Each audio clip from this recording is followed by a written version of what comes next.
Hello, my name's Isaac Muir. I'm the world author of Colony.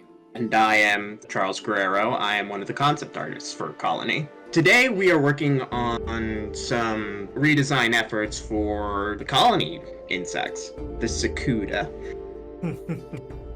Yes, the bug folk. And the reason why we're doing these redesigns, is not because the old designs are bad by any means. It's because we're making 3D miniatures.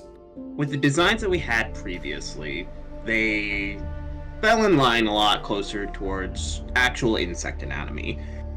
So for the scale that they were, their limbs, really thin, really fragile. Definitely looks correct when it comes to like the designs, but you can't really do that in the realm of 3D miniatures. We tried. We certainly tried. Yeah, it was not gonna work that way. So instead, pulling a bit of influence from like the Warhammer stuff, your very classic D&D styles, these new designs push towards a more stylized anatomy structure to give the characters decent amount of meat to their bones for physical purposes while maintaining the aesthetic continuity that we designed for Colony proper. So what influence did you draw from other parts of the industry here? Oh, definitely the exaggeration of certain parts of the design you can see with the brief glimpses of the leg designs and stuff, bringing more attention to the segmentation of the legs to characterize this part of this insect, very much like a textural thing, whereas in previous drawings you could probably simplify that down to being its proper anatomical size. When thinking about the landscape of miniatures, these small details are the things that end up characterizing your model the most, and as such, those things should be emphasized more. So that way you can get the impression that, oh, that's an insect from a distance. I think one of the concessions that has been made so far that I enjoy the most is that the segments around the wrist are so interesting to look at because they're almost like flared cuffs on like a billowy shirt or something like that. Yeah, it gives these people more texture in less literal and more metaphorical ways. Yeah, it is a very interesting stylistic direction that you've chosen to go with it, and I've been thoroughly enjoying seeing the way that this new design for Colony has been shaping up to be. It's very cool. Yeah, and one thing that that I have to look into this going into this is that this possibly is also going to get tweaked and modified even further as we get closer and closer to like the 3D proper phase. This is probably going to need to get like a 3D sketch out and see, okay, which parts of these things worked, which parts of these things don't, which things can be accommodated for, that kind of thing. Yeah, that makes sense.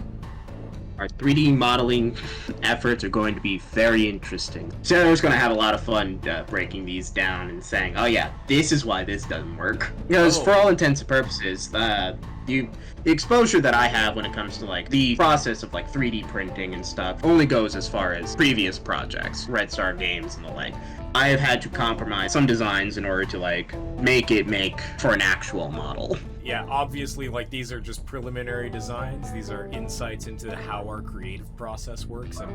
But we figured, this would be an interesting thing to show you guys, because these are things that we've got in the works so far. Yeah, look into the production concept art phase, more so than, like, the broad concept art. Right.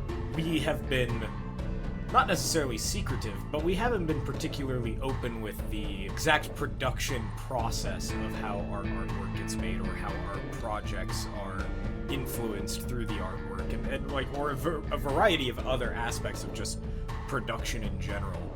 And it's not necessarily that we're trying to keep it a secret, it's just that we're busy. Staying close to the chest. Yeah, that too. But I don't know, it's been very cool so far working with Charles and Matt, and I've been thoroughly enjoying it. So do you want to tell us a little bit about how you approached these new designs deriving from our previously established aesthetics from Colony? Sure. A lot of things that, because I'm playing around with like the scale of anatomy stuff, that doesn't mean that like the placement of details doesn't really need to change too much. For example, like the texturing within the torso parts of the fora that is present on screen is leans closer towards anatomy breakdowns that we've done for the fora prior. Is just playing with the proportions of details. Some details are going to definitely need to get modified around a bit. Definitely the Terra, for the sake of keeping all its limbs glued together for the sake of structural stability as a model. But overall, the thing that I wanted to make sure that kept balance is that this is colony stuff. This isn't like just a stylized ant or just a stylized termite or stylized bee. This is fundamentally still within the language of how we designed these characters. Right. And I think that's part of what gives Colony such a unique feeling, is that the design language of the Sekuta is, while familiar to and obviously heavily influenced by the real life anatomy of their real life counterparts, I think it's important to note that these aren't exactly ants or bees or termites. They are Sekuta. They are an evolution of their real life counterparts. And so we wanted to preserve that feeling that these are not necessarily just insects. These are Sekuta. Well, thanks for joining us today. We got to get going, but thank you all so much for watching this awesome art process from Charles, and we hope that you just have a wonderful day. Scurry on out. Bye-bye.